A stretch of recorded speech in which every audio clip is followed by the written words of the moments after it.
Good evening and welcome back to Sports Talk ATL. I am Chase Earl, joined by Alex Lord. We got a lot of Braves talk to get into. A couple of key pieces coming back this week. The trade deadline is tomorrow. Will the Braves make another splash? They did acquire Nicky Lopez, but hey, everything's been minor. Will they make another splash? We got some rumors to get into. We're going to start off with what happened this past week, and the Braves take on the Brewers, one of the more hot teams in baseball. And they take care of business. They've beaten them the last 2 weekends, 5 out of 6. And I know they've been struggling overall since the All-Star break, but they looked a lot more like the team that we saw in the first half of the season. The offense was spectacular. Olsen, Ozuna, who everyone was down on, he had 4 homers and 10 at-bats or whatever. So I think he's back. Eddie Rosario had some big hits. It just as a whole, this offense looked back to being normal. And Bryce Elder was the only one of the big 3 starters of the Braves that pitched this weekend, but he was stellar. Looked like he got back on track. All positives. I don't think that the bullpen, Joe Jimenez, the guys that we've been talking about, who I now think are going to have a much bigger role in this bullpen, even when AJ Minter and those guys come back. They all looked great. I think nothing but positives this weekend from the Braves and their series over the Brewers. Yeah, a couple of things. That trade, Justin Henry Malloy for Joe Jimenez, looked really sketchy at first, but yeah, you said it. I think in his last 22 appearances, he's just been lights out. Hasn't given up a run in a very long stretch. He's been really given up good. One run in 22 appearances. Yeah, he's played himself into a high leverage role. There's no doubt about that. And I've been, complaining about that, where I just kind of, Kirby Yates has been, a very good piece of the bullpen this entire year, but I just kind of didn't trust him still. And he's still been better as of late. But Joe Jimenez, I can't say enough good things about him. He looks like the real deal. We said before the All-Star break, maybe during the All-Star break, we were just trying to come up with bold predictions. And Austin Riley reaching 40 home runs is looking less and less bold. The guy's hot, and it's one of those patented, the summer comes around and Austin Riley gets hot. The entire offense is looking great. Ronald Acuna is just still doing what he does best. First player in MLB history to have 50 steals, 25 home runs before August. He just keeps setting records. The MVP is in sight. Yeah, and I mean, got to keep giving credit to Matt Olson. I mean, the guy doesn't stop hitting homers. And like I said, he's played himself into the he's not going to win the MVP. Obviously, Ronald Acuna is the runaway favorite, but he's played himself into the conversation. Should certainly finish top 5 now.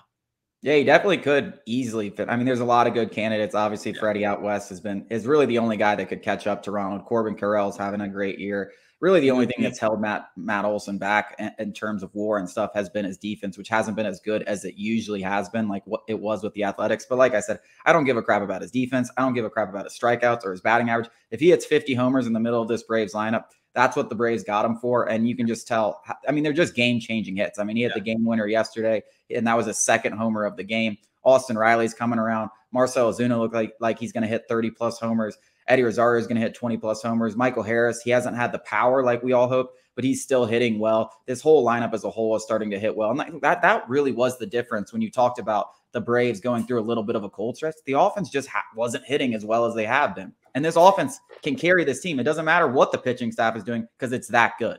Yeah, absolutely. And, before this Brewers series, we were talking about it, and specifically Ozuna. He was still hitting the piss out of the ball. And a lot of these guys were. Austin Riley, too. Austin Riley just hasn't gotten lucky. We went to the Saturday night game, and Travis d'Arnaud seemed like he was hitting everything 90 miles an hour and up, but just couldn't find a hole in the defense. So it's not like this offense wasn't hitting the ball well. It just they were getting a little bit unlucky, and now we're seeing it just like everything in baseball. Everything regresses to the mean, and this Braves offense is so good, it's always going to eventually come out of these cold streaks. It always will. And I want to give a little shout out to the little man in the lineup, Orlando Arcia, because it seems like every time he goes through a little cold stretch, people want to say, oh, is this the regression that we're all expecting because we weren't expecting him to be an all-star, and now this guy once again is hot. He's had these several little cold stretch throughout the season, and then every time he comes out the other side, and now his OPS is back up around 800. Now he's creeping up towards 3 WAR and stuff like that. So shout out to him. I mean, as a whole, this whole entire lineup, there is nothing that scares me. And like I know we talked about getting a left fielder and stuff, but I think they probably put this to bed with that series. Like Eddie's hot again, Marcell Ozuna's hot again. And listen, if there's an opportunity that presents itself where basically they're giving them away for nothing, Sure, maybe that happens. But I think that's really the state of the Braves trade deadline right now. I know we all wanted a splash for a starting pitcher, but you look at what it costs to get starting pitchers and stuff like that, Lucas Giolito, Jordan Montgomery, and guys like that. The Braves just weren't going to give that up for a rental, especially one that they don't even know is going to be a huge impact come the playoffs, especially if Max Fried comes back, which he's scheduled to come back this weekend against the Chicago Cubs. Yeah, Max Fried returning is a big thing, and we've talked about it several times. I'm a little bit more cautious about Max Fried. You know, he might not work it out in his first start or even his second start, but eventually, if health permits, Max Fried's going to be that same ace. He's getting the ball game one. He's our bulldog. He's our ace. He's the guy we follow. He's the second most important player to the Braves World Series aspirations other than Ronald Acuna Jr. With that being said, there's still room for improvement. I think you would agree. And to me, it's still that bullpen. If we could just go one, and I know I just complimented Joe Jimenez, but it's still, let's just overkill it. This is a historic offense. Let's not waste it. We're the World Series favorites. What's wrong with increasing the odds a little bit more? We're going to get into Vaughn Grissom a little bit later. That's a big trade chip. Let's just go after it. Yeah, I just don't know. I mean, I'm just looking across the league at what's available. Value matters. I don't want to just say, trade to trade. Obviously, that's not what I'm saying. I just mean, obviously Anthopoulos is, turning over every stone. He is looking any way to possibly upgrade the roster. He's absolutely doing. But I'm just still trying to preach to the choir. We don't need a starter. Unless something unforeseen happens, like an injury or something, we don't need another starter. We just might need somebody, AJ Smith-Shawver to just come up here and take his lumps every fifth day, whatever it might be. Mike Soroka, come back up, take your lumps. But when the postseason comes, we only need 4 guys, and there's something about just a lockdown relief core that gets me going. That tickles my peaches. That's what I want. It's just when we get 7-8-9, game's over. It doesn't matter. We have the lead 7-8-9. It's over. Yeah, but I think if you look back at this series, and yeah, it's one series, you're not going to overreact to any small sample size, just 3 games. But I think you look back and you say, oh, Bryce Elder pitched really well. That makes you feel a lot more confident about that 4th spot potentially in a playoff rotation. Even AJ Smith-Shawver looked pretty good for a 5th guy if you need a 5th guy in any hypothetical situation. And then you look at Joe Jimenez. He looked like a guy who could be a high leverage guy. Kirby Yates pitched very well. Rafael Iglesias looks a lot more like the lockdown closer that we had last year. AJ Minter's coming back. He's already been reinstated before we even started this show. So he's going to be back for this Angel series. And that's, I think, the most important piece to this bullpen. I think you're seeing a lot of these pieces come together where they're not going to go out there and get something unless it basically lands in their lap. It basically lands in their lap. I think that's basically what we're down to coming into tomorrow. And I know a lot of people aren't going to like that, but I just think this is a seller's market. Everything's been very expensive. I don't think they need another middle guy or high leverage guy. The one guy that I kind of was interested in, they did get traded yesterday, Jordan Hicks. But even then, I mean, that guy's a walkaholic. He's a walkaholic. I mean, people, yes, he's a high-powered arm, and people would be like, whoa, he throws 103. That's great.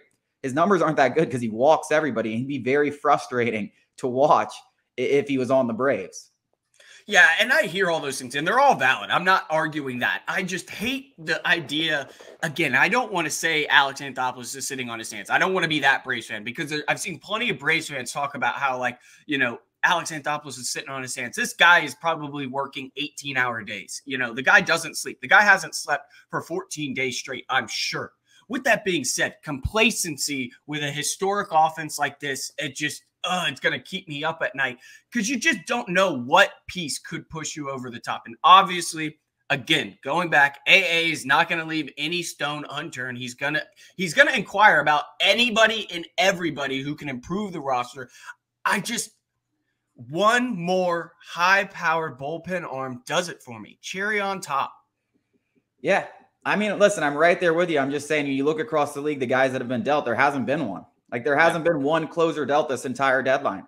Maybe Josh Hader comes available at the 11th hour, and maybe that's something that the Braves, but there just hasn't been one. I mean, Jordan Hicks has probably been the best reliever, and he's not your high-powered closer that we're talking about.